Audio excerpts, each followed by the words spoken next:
Archaeology, a branch of science that sheds light on the history of life and mankind.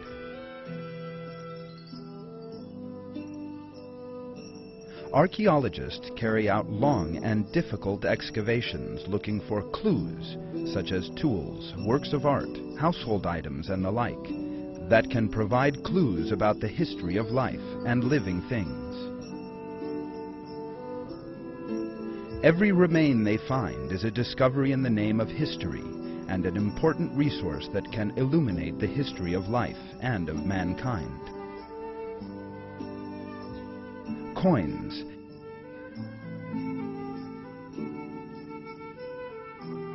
hand tools, kitchen equipment, and decorative goods all provide important clues about the lives of people in the past.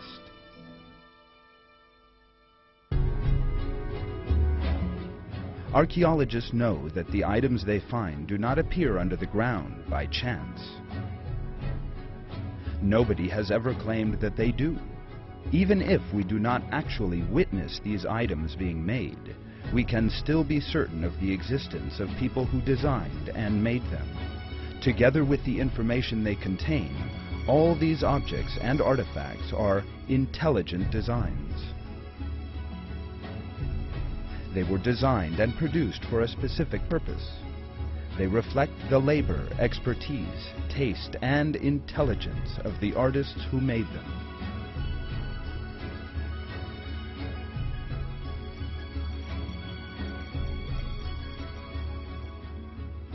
It would be quite irrational to suggest that any intelligent design came into being by chance, under the effects of natural conditions.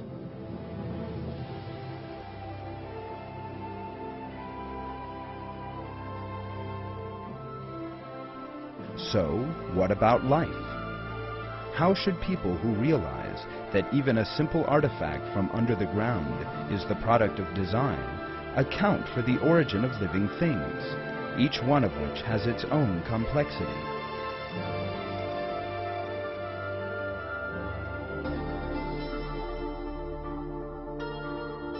Mankind has made enormous advances in science and technology since the second half of the 20th century. Discoveries in the field of biophysics, biochemistry, and genetics in particular have shown scientists that the details that go to make up life are of a far greater complexity than they had ever imagined. However, scientists who became greatly excited at the discovery of a simple remain were much less excited when they discovered the complex structure of life. This dilemma was expressed by the American biochemist Michael Behe, one of today's best-known scientists. Over the past 4 decades, modern biochemistry has uncovered the secrets of the cell. The progress has been hard-won. It has required tens of thousands of people to dedicate the better parts of their lives to the tedious work of the laboratory. The result of these cumulative efforts to investigate the cell, to investigate life at the molecular level, is a loud, clear, piercing cry of design.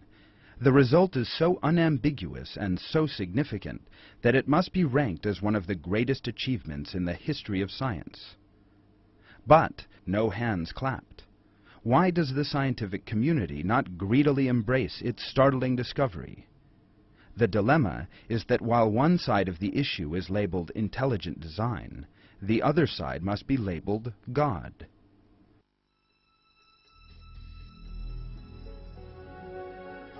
The cell and a great many living things in nature show us the superior knowledge, intelligence, and artistry of the Creator who brought them into being. That superior Creator is God, the Lord of all the worlds. He is God, the Creator, the Maker, the Giver of form. To Him belong the most beautiful names. Everything in the heavens and earth glorifies Him. He is the Almighty, the All-Wise.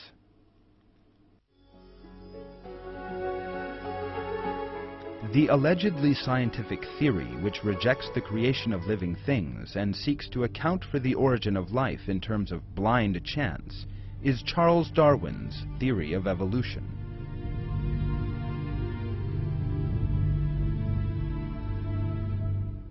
Darwin set out his theory in the book The Origin of Species, published in 1859. According to Darwin, all life comes from a common ancestor, and life forms evolved from one another by small, gradual changes.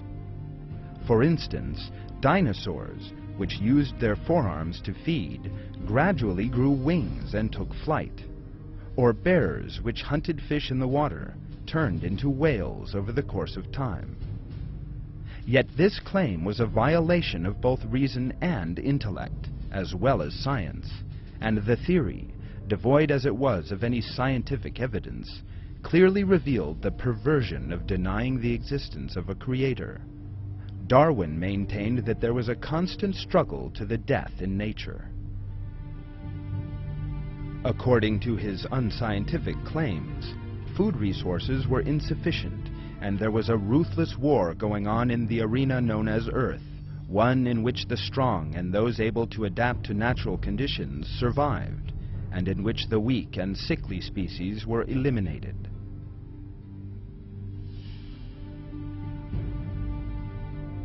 The concept of conflict, which can be seen in the subtitle to The Origin of Species,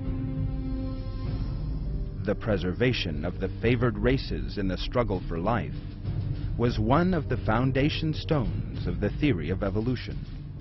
According to Darwin, individuals which possessed advantages in this struggle for life would survive and multiply.